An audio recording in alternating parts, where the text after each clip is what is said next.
Welcome to the SIR podcast.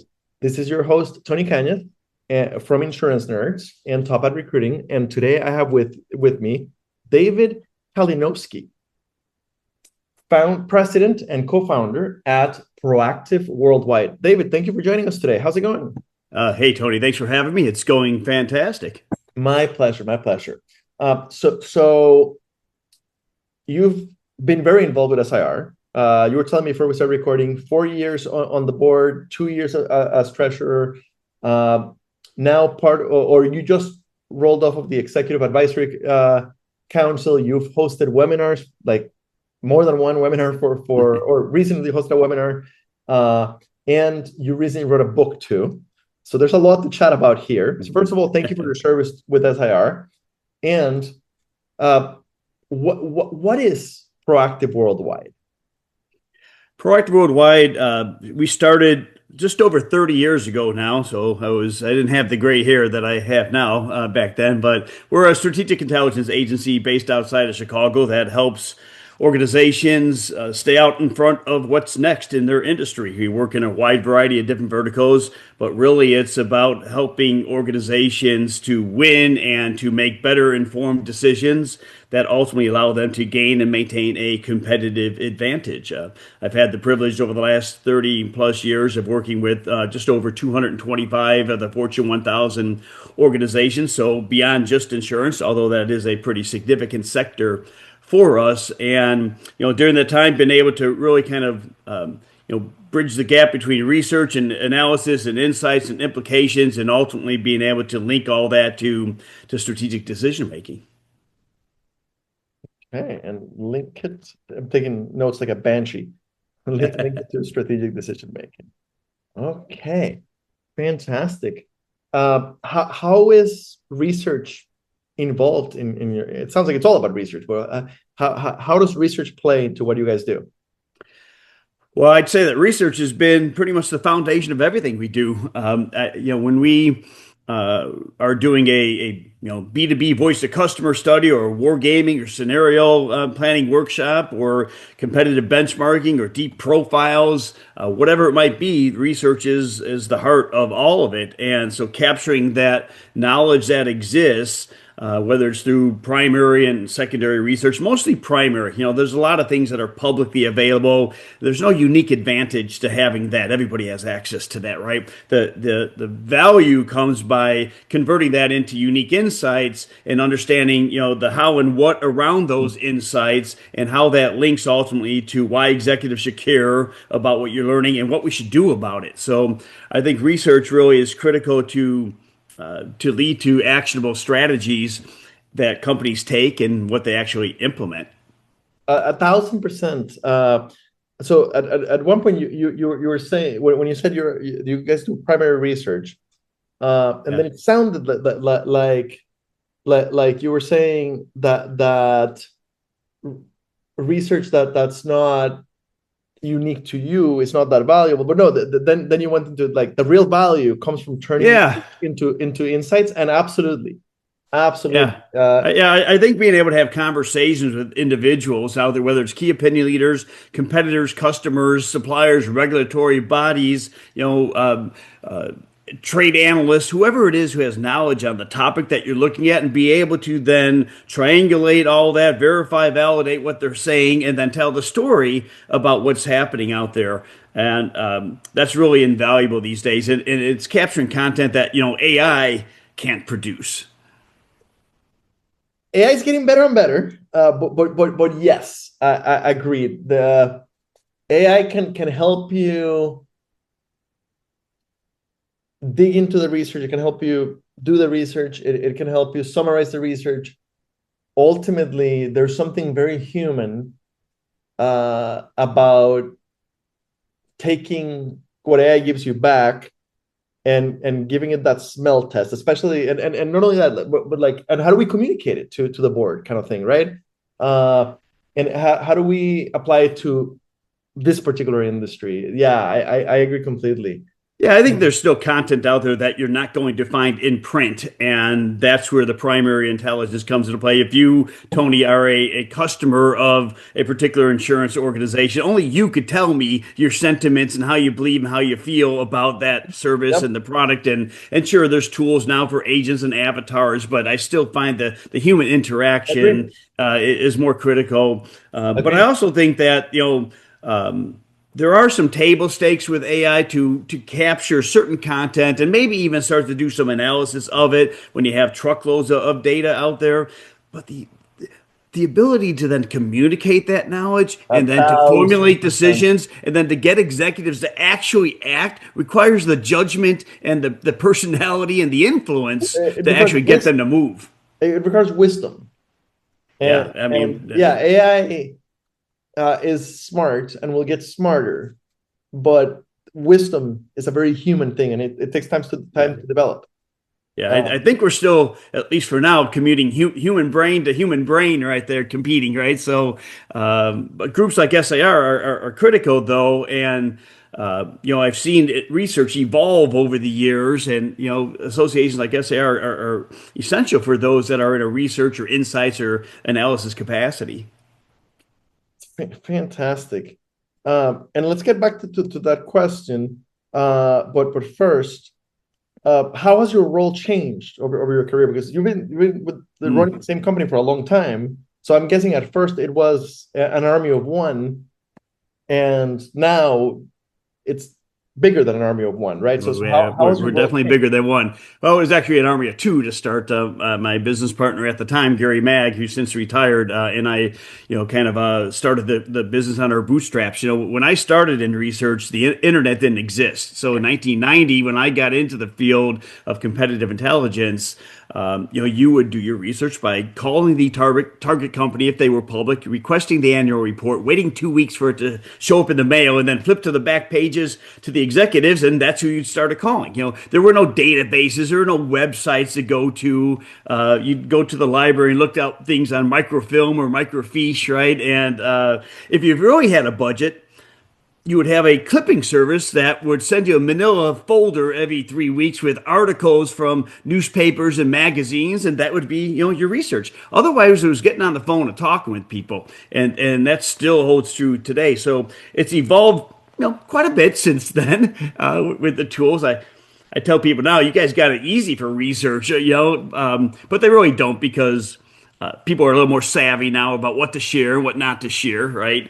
But ultimately, I think my role has evolved from being a researcher, being an analyst, a project manager, to business development, to an advisor, a facilitator, and a coach, a trainer over the years. So a little bit of everything. But yeah, I'm leading Proactive Worldwide for now 30 years. We've grown our staff to several dozen individuals. We're probably one of the largest firms in the market, relative specifically to market intelligence. Fantastic. What advice would you have for somebody that's entering the insurance industry? Hmm.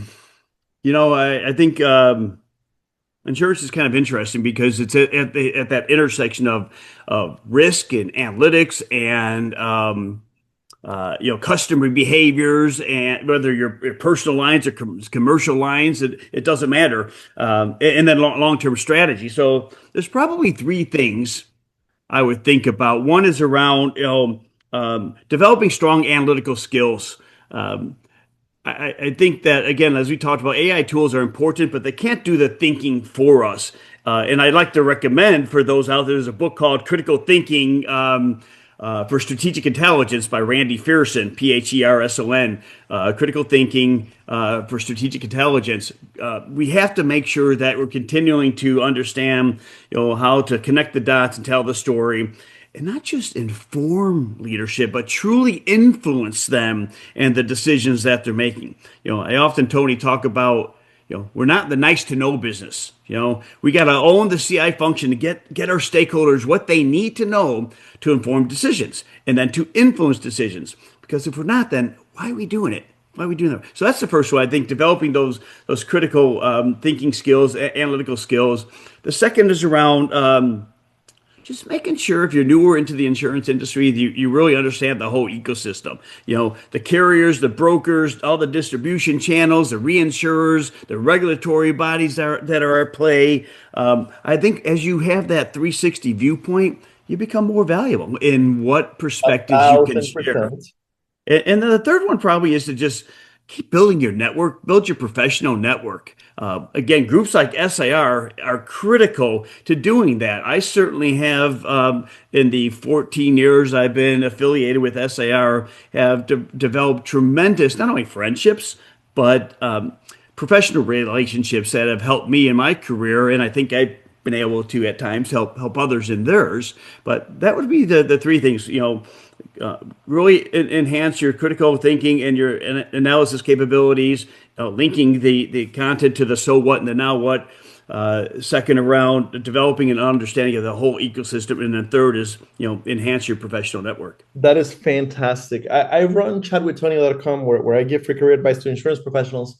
Sometimes it was designed originally for like entry level, to help the claims people or the call center people Yeah. grow into underwriting or grow into a better role. And I've been doing it for a long time. Nowadays, sometimes I get calls from people who are making 500 grand a year, right? And I've never sat in those seats, but I have visibility because of my day job as a recruiter and how involved I'm in the industry. I have visibility into what careers look like in insurance at all levels. And Well, you have a different perspective you're able to share, exactly. and that's valuable. Precisely. And I agree with everything you just said. Absolutely agree with everything you just said.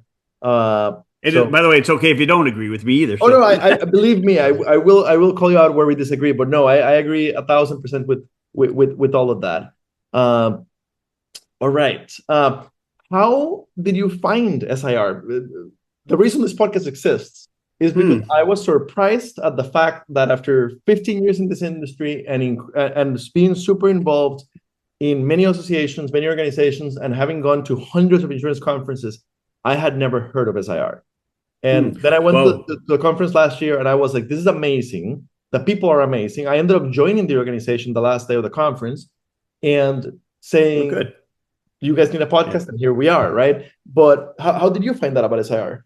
Yeah, it was a colleague in the insurance sector that had talked about it in 2012 is when I went to my first event.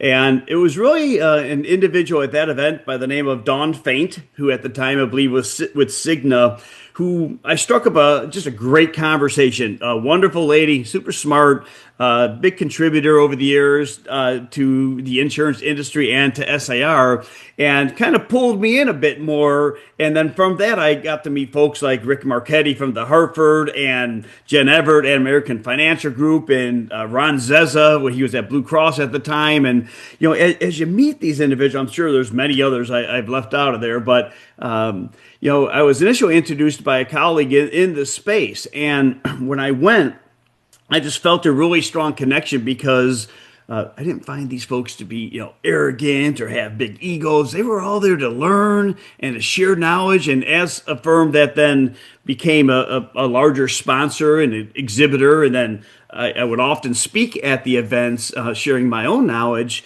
It certainly came back to help us with, generating business opportunities. But really, the mentoring, the teaching aspect that happens there is really spectacular. And as you mentioned, I had the privilege to be on the board for 4 years and 2 years as its treasurer. And I tell you, like everybody, time and energy is our biggest resource. And so I don't have a lot of extra time. But this is one area where I definitely raised my hand and wanted to volunteer, and I wanted to be part of it. I wanted to be part of the movement and to help continue to make sure SIR was growing, succeeding, and continuing to attract members that can add value. I feel the exact same. I have literally done hundreds of insurance conferences. My day job is basically going to insurance conferences, covering them for insurance nerds, and Yeah. promoting my podcast through Insurance Nerds and promoting my recruiting firm, which specializes in insurance. So I go to a lot of conferences that I have for many years, of all sizes, from InsurTech Connect, 12,000 people, to NAMIC Farm and Ranch, might be Yeah. 100 people and everybody knows each other. Uh, Yeah. and SIR felt special. It really did. It had the content was amazing. So the Yeah. speakers were amazing. The people were uber friendly. And in my experience, larger conferences have better content up until a limit. The insurance conference, especially, get to the point where they start selling those speaking spots in the and you kind of anyway. Smaller conferences can be awesome because it's easier to meet people. Yeah. They're less Yeah. overwhelming. And Uh, when you talk large, you're probably talking to big, yeah, insured tech 12,000 type of people. things that are Exactly. thought, yeah, Yeah. versus, we're talking about 200 plus here. And I find the intimacy awesome So because there's a community. And you yes, do, yes. when you show up on day one, you see people that you have gotten to know them over the years. And even I'll tell you, as a sponsor, as an exhibitor at these events, people don't walk down and have blinders on like, oh my gosh, they're going to talk to me. It's like, yeah, they actually stop and want to understand if you have a solution that can help them or not. And maybe you do, maybe you don't. But I really find people are there wanting to learn from each other. People are Mhm. open. I think just very down to earth and friendly. And but that's a great place. Again, anybody new to the insurance, no matter what vertical, I what would area, agree with whether it's you. P&C, commercial, specialty lines, insurance, health insurance, doesn't matter. You got to be there to hear what's going on in the space and to build your network. I agree. And small conferences sometimes have the disadvantage, especially if it tends to be the same people goes back year after year.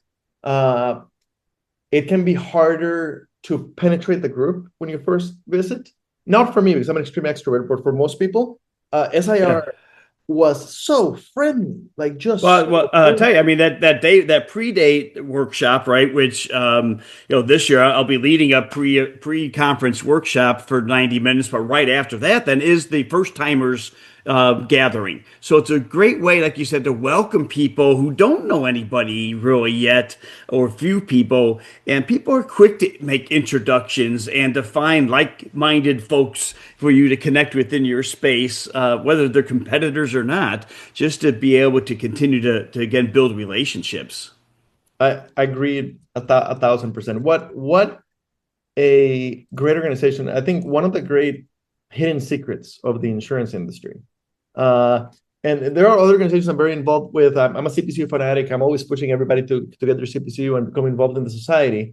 But yeah, there's something really, really special about SIR. Yeah, So we talked about your company. We talked about SIR. So you're an author. I I am an would love author. to Yeah. at least touch on a little bit. And for the listeners, uh, David has generously agreed to come on my podcast to talk about his books. So subscribe to Profiles in Risk. Um, so yeah, tell us a little bit Yeah, about your well, books. I have three different books. All of them at one point did reach a best-selling status. Awesome. But the most recent ones, that I have one's called the CI-driven CEO. It's written as a story. That was 2011. I published that, and it's really the chief competitive officer gets elevated and tapped on the shoulder to become the interim CEO when the CEO didn't use the intelligence to make the right kind of strategic decisions, and then the story goes from there. But the whole idea is, if you think about it, Tony, so many CEOs, they climb through the ranks, right?